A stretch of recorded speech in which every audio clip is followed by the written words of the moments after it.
What happens when one of Britain's most beloved comedic actors walks onto a daytime talk show expecting a friendly chat and instead finds himself under attack from a host spiraling out of control? In just 35 seconds of shocking accusations, Lorraine Kelly managed to ignite a firestorm that would end with Rowan Atkinson doing something he had never done in his entire career: walking off a live television set. The morning started normally enough. Rowan Atkinson arrived at the studio to promote his latest theatrical project, a return to physical comedy on the London stage. He was relaxed, smiling, greeting the crew with his characteristic quiet charm. The set was buzzing with the usual pre-show energy. Lorraine Kelly sat in her signature chair, flanked by her regular panelists, Christine and Marcus, both veteran television personalities who had been with the show for years. The cameras were ready. The audience was settled. Everything seemed perfectly routine. But from the moment Rowan sat down, something felt off. Lorraine barely acknowledged his greeting. She shuffled papers on her desk with an unusual aggression, her jaw set tight. Christine and Marcus exchanged worried glances. They had seen Lorraine in difficult moods before, but this was different. There was a coldness in her eyes that neither of them recognized. "So, Rowan," Lorraine began without any warm-up, without any of the usual pleasantries that guests expect. "You're here to talk about your little theater project." The word little hung in the air like a slap. Rowan's smile faltered slightly, but he maintained his composure. "Well, yes," he said carefully. "It's actually quite an ambitious production. We've been working on it for over 2 years, and the response from early audiences has been wonderful." Lorraine leaned back in her chair, arms crossed. 2 years. That's interesting, because it seems like you've spent the last 2 years hiding from the public, doesn't it? Hiding from real television work. The studio went silent. Christine's eyes widened.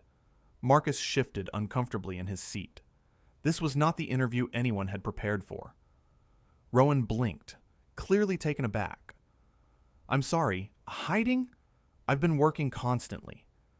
Theater is real work, Lorraine. It's actually some of the most demanding work an actor can do." "Oh, please," Lorraine interrupted, waving her hand dismissively. "Theater. How many people see a theater show, Rowan? A few hundred a night? Meanwhile, television reaches millions. But you've turned your back on that, haven't you? You've turned your back on the audiences that made you famous." Christine tried to intervene.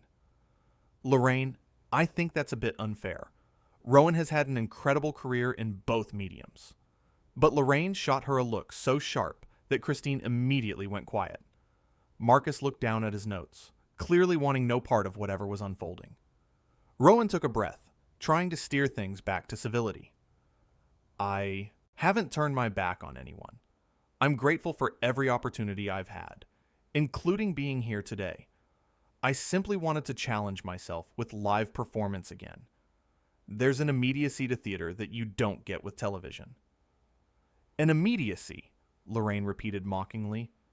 "You mean the immediacy of a paycheck that's a fraction of what you used to make? Or is this about ego, Rowan? Is television not prestigious enough for you anymore?" The atmosphere in the studio had shifted from uncomfortable to hostile.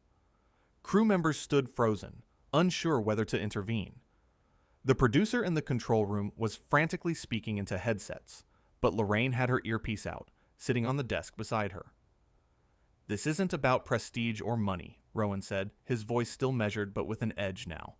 "This is about craft, about doing work that fulfills me creatively." Lorraine laughed, a harsh, cutting sound. "Fulfills you creatively? How lovely. And what about the people who made you wealthy beyond imagination? What about the fans who actually want to see you do what you do best instead of watching you prance around on some dusty stage?" "Lorraine, come on," Marcus finally spoke up, his voice gentle but firm. "This is supposed to be a friendly interview. Rowan is our guest." Lorraine turned on Marcus with sudden fury. "I know he's our guest, Marcus. I don't need you to tell me how to do my job. I've been doing this for decades." Marcus held up his hands in surrender and said nothing more. Rowan's face had gone from confused to genuinely upset. I'm not sure what I've done to offend you, but I came here in good faith. I've always respected you and this show. Respected me, Lorraine said, her voice dripping with sarcasm. Is that why you've turned down 3 previous invitations to appear? Is that why your people always have some excuse about your schedule being too full? My schedule has been full, Rowan replied, his patience clearly wearing thin. I've been working. That's what actors do. They work. Real actors make time for the shows that supported them when they were nobody, Lorraine shot back. Real actors don't forget where they came from. Christine looked like she wanted to sink into her chair. The audience sat in stunned silence. This was not daytime television. This was an ambush. Rowan's voice dropped lower, a sign to anyone who knew him that his anger was rising. I was never nobody, Lorraine. I worked extremely hard to build my career, and I don't appreciate the implication that I owe my success to talk show appearances. Oh, you don't appreciate it, Lorraine said, her voice rising. How terribly sorry I am to have upset the great Rowan Atkinson. Perhaps we should all just be grateful that you even bothered to show up today. Should we bow? Should we thank you for gracing us with your presence? The sarcasm was so thick, so unnecessarily cruel, that even the camera operators looked uncomfortable. This had crossed every line of professional behavior. Rowan sat very still for a moment. Then he spoke quietly. Why am I here, Lorraine? Genuinely, why did you invite me if you clearly have so much contempt for me? Lorraine leaned forward, her eyes blazing. I invited you because the producers wanted you, because they thought your name would get ratings. I told them you'd be difficult. I told them you'd be full of yourself. And look, I was right. Christine gasped audibly. Lorraine, that's completely out of line. Stay out of this, Christine, Lorraine snapped without even looking at her. Rowan's jaw tightened. His hands, which had been resting calmly on the armrests, were now gripping them. Difficult? Full of myself? I've sat here and answered your questions. I've tried to have a civil conversation despite your hostility from the moment I sat down. What exactly have I done that's difficult? Your entire attitude, Lorraine said. This whole performance of being above it all. This pretense that you're some serious artist now and the rest of us are just lowly television people. I never said that. I never even implied that. You didn't have to say it. It's written all over your face. You think you're better than this show. You think you're better than me. Rowan shook his head slowly. This is absurd. You're putting words in my mouth, thoughts in my head that I don't have. I don't know what's going on with you today, but I don't deserve this treatment. Marcus tried once more. Maybe we should take a quick break. Let everyone cool down. But Lorraine was too far gone. We're not taking a break. We're live, Marcus. Or have you forgotten that? This is live television. This is reality. Not some scripted theater production where everyone gets to rehearse their lines until they're perfect. She turned back to Rowan. Tell me, when was the last time you did something spontaneous? When was the last time you took a risk? You've been playing it safe for years, trotting out the same tired routines, the same characters. And now, you want applause for doing theater? Theater is where careers go to die, Rowan. It's where people go when they can't cut it in the real world anymore. That was it. That was the line that couldn't be uncrossed. Rowan stood up. The movement was so sudden that Lorraine actually flinched. He carefully removed his microphone, his hands steady despite the rage that was clearly burning inside him. What are you doing? Lorraine demanded. I'm leaving, Rowan said simply. I don't have to sit here and be insulted. I don't have to listen to you demean my work, my choices, or my character. You can't leave. We're in the middle of an interview. No, Rowan said, his voice like ice. You were in the middle of an attack. There's a difference. I came here to talk about my work. I came here to be pleasant and professional. You've been neither of those things." Lorraine stood up too, her face flushed red. "If you walk out of here, you'll never work in British television again. Do you understand that? I have influence. I have power.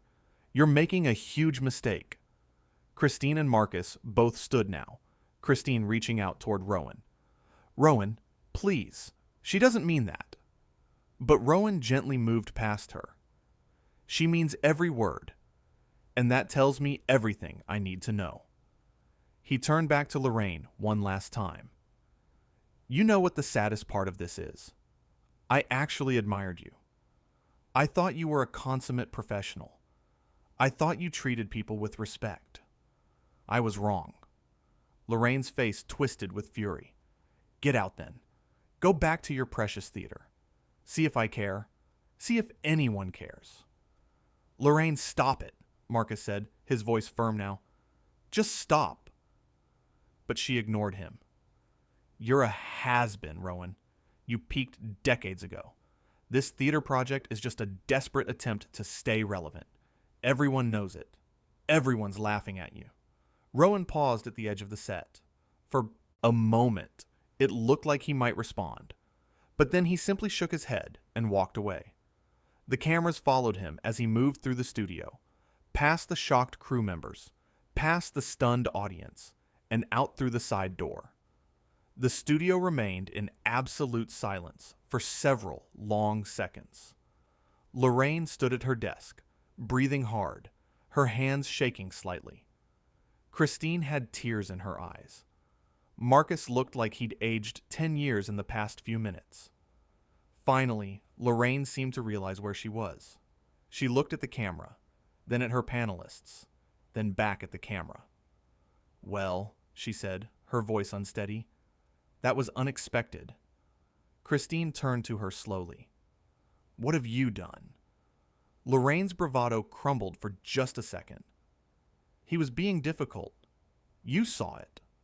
You all saw it." "We saw you attack a guest for no reason," Marcus said quietly. "We saw you insult one of the most respected actors in the country. That's what we saw." "He deserved it," Lorraine insisted, but her voice lacked conviction now. "For what?" Christine demanded. "For being too busy to appear on the show before? For choosing to do theater?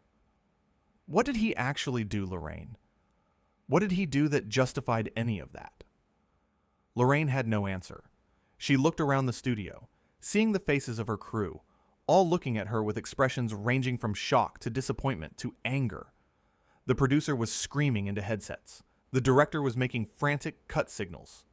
"We need to go to commercial," someone shouted from off camera. But before they could cut away, Lorraine spoke again, her voice small. "He made me feel small. The way he talked about his work. Like it was so important. So meaningful. Like what we do here doesn't matter." Christine's voice was gentle, but firm. "He never said that, Lorraine. He never even suggested it. You heard what you wanted to hear because you were already angry." "I wasn't angry," Lorraine protested weakly. "You were furious from the moment he walked in," Marcus said. "We all saw it. Whatever's going on with you, it had nothing to do with him." Lorraine sat down heavily in her chair. The cameras were still rolling. The audience was still watching. And somewhere, Rowan Atkinson was probably already out of the building, processing what had just happened. "I should apologize," Lorraine whispered. "Yes," Christine said. "You should, but I'm not sure it will be enough." The producer's voice finally broke through on the speaker system. "We're going to commercial. Now. When we come back, Lorraine, you need to address this." The monitors cut to advertisements, but the studio remained frozen in the aftermath of what had just occurred. Lorraine sat with her head in her hands. Christine and Marcus stood nearby, uncertain of what to do or say. One of the younger production assistants approached cautiously. "Is he coming back?" Marcus shook his head. "Would you?" The answer was obvious. No one would come back to that. No one should have to. During the commercial break, Lorraine tried to compose herself. She fixed her hair, straightened her jacket, took several deep breaths, but her hands were still shaking. Christine brought her a glass of water that she barely touched. "What do I say when we come back?" Lorraine asked, looking at her panelists with genuine fear in her eyes. Christine sighed. "The truth. That you were out of line. That Rowan didn't deserve any of that. That you let your personal feelings interfere with your professionalism." "They'll crucify me," Lorraine said. "They should," Marcus replied bluntly. "What you did was inexcusable." The floor manager started counting down. 30 seconds to air. 20 seconds. 10. Lorraine straightened in her chair, trying to summon some semblance of the professional broadcaster she had been for so many years. But everyone could see the cracks now. Everyone could see that something fundamental had broken. When the cameras came back on, Lorraine's voice was different. Smaller. Less certain. "We need to address what just happened," she began. "Rowan Atkinson left the show after a heated exchange, and I need to say that I was wrong in how I conducted that interview." Christine nodded encouragingly, but Marcus remained stone-faced. "I let my emotions get the better of me," Lorraine continued. "I said things that were unfair and unprofessional. I attacked a guest who came here in good faith, and that's not who I am. That's not what this show is about." She paused, swallowing hard. "Rowan Atkinson is a talented actor and a good man. He deserved better than what happened here today. I hope he can forgive me, though I'm not sure I deserve it." The apology hung in the air, sincere, but insufficient. Because everyone watching knew that some things, once said, couldn't be unsaid. Some damage, once done, couldn't be undone. Christine placed a hand on Lorraine's shoulder. "We all have bad days," she said, softly. "But we have to own up to them," Marcus added, "and we have to do better. We have to be better." Lorraine nodded, tears threatening at the corners of her eyes. "We do. I do." The show continued, but it was hollow. Every segment felt forced, every laugh uncomfortable. The energy in the studio had died, and everyone knew it. The audience knew it. The crew knew it. Most importantly, Lorraine knew it. Behind the scenes, phones were already ringing off the hook. Social media was exploding with clips of the confrontation. Rowan's representatives were fielding calls from journalists, and somewhere, presumably in his car or back at his hotel, Rowan himself was trying to process what had just happened to him. He had walked onto that set as a guest. He had left as a victim of an inexplicable assault, and through it all, he had maintained his dignity. He had stood up for himself without stooping to Lorraine's level. He had walked away rather than escalate further. In that moment, on that day, Rowan Atkinson showed everyone watching what grace under pressure actually looks like. He showed what it means to know your worth and refuse to let someone diminish it. He showed that sometimes the most powerful thing you can do is simply remove yourself from a toxic situation. Lorraine Kelly, on the other hand, showed everyone her worst self. She showed what happens when professional jealousy or personal insecurity or whatever demon was driving her that day takes control. She showed how quickly a reputation built over decades can be damaged in minutes. As the show finally limped to its conclusion, Lorraine gave her closing remarks with none of her usual warmth or energy. Christine and Marcus flanked her, supportive but subdued. The audience applauded politely, but without enthusiasm. When the cameras finally turned off, Lorraine remained in her chair while everyone else scattered. The studio emptied around her. The lights stayed on, harsh and revealing, and she sat there alone with the weight of what she had done, knowing that this day would define her in ways she never intended, in ways she could never take back.